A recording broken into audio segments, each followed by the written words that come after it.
Hey guys, what's going on? It's Jay. Thanks for clicking on this video. So the purpose of this video will be to introduce you guys to Shadow of War from Monolith Studios, WB Games, and we're going to be maxing this game out and doing a graphic benchmark.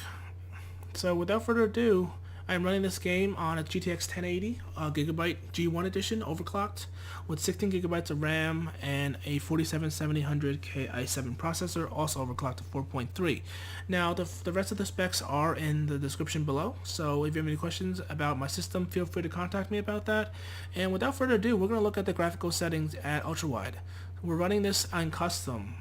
Everything is maxed out with the only exception of shadows, and because the GTX 1080 only has 8 gigabits of DDR5X RAM, putting this on Ultra will actually put it over to 8.5 gigabytes of VRAM, and that's about 400 something megabytes of VRAM I don't have. So we're going to keep it at high, and at the end of this video I may do another benchmark to show you if at all larger VRAM usage will affect the overall gameplay. From my experience playing this game, in the beginning your VRAM usage doesn't really impact the FPS of the game, but the longer you have the game open, it will. And another key note is, like Shadow of Mordor, Battlefield 1, and a lot of AAA games like Mass Effect Andromeda that has come out recently this year, this game is severely CPU dependent and CPU reliant, meaning this game will use up to 90 to 100% of your CPU. So if you have apps such as Skype, Discord, anything that's demanding in the background, and that you don't really need, like Plex possibly, kill the apps, turn those off while you're playing this game, because even streaming on Twitch could impact your FPS. So that's another thing to know. But without further ado, I've talked long enough. Let's check out the benchmark.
Alright boys, looks like we're hitting roughly 61 frames per second with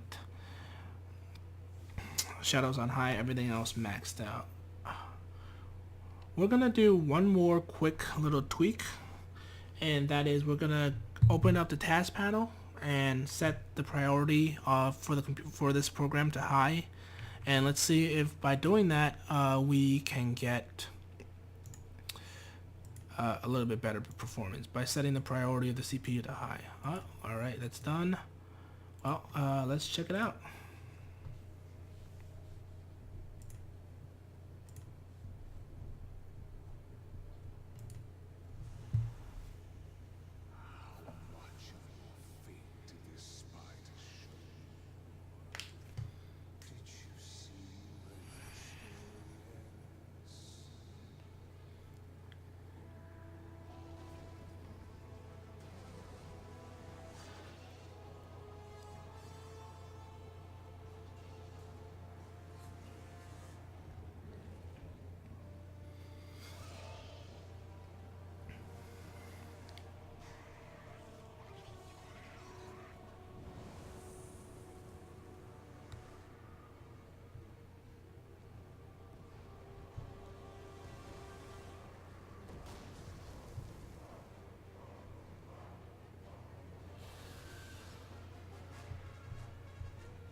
Alright, that's our second benchmark with the same results. So that tells you that setting the CPU priority doesn't really impact anything at all.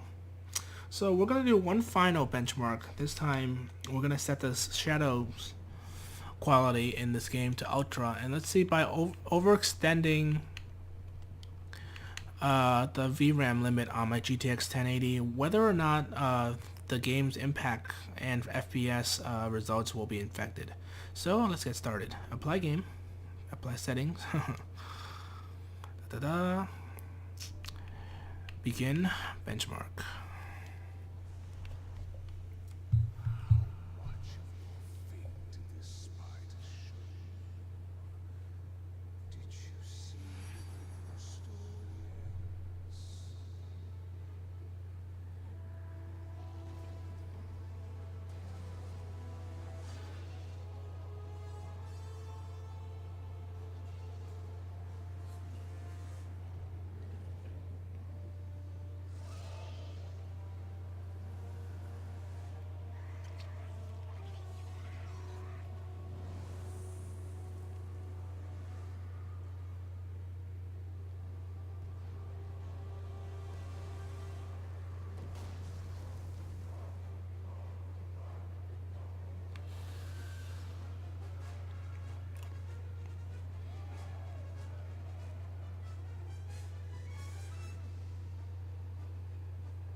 Alright folks, so with shadows turned from high to ultra, I lost about 20 to 19 frames.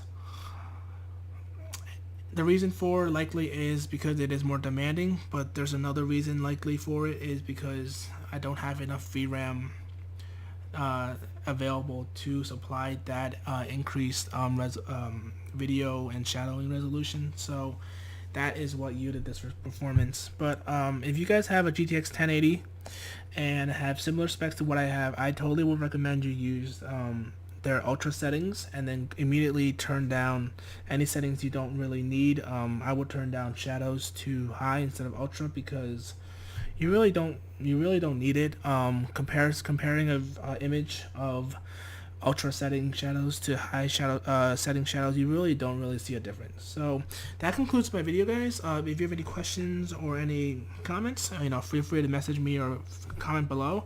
Let your friends know about this channel, and I'll try to update you guys with more benchmarking videos for the new games and whatnot as the times go on. I will be doing a Destiny 2 benchmarking video very shortly when that game comes out, and potentially I may also do a South Park The Fractured Butthole benchmarking video when that comes out as well, and I may begin to start doing Let's Play videos for Shadow of War because it is one of my favorite games and I can't wait to start playing it. So without further ado, this is Jay signing off, and you guys all have a good day.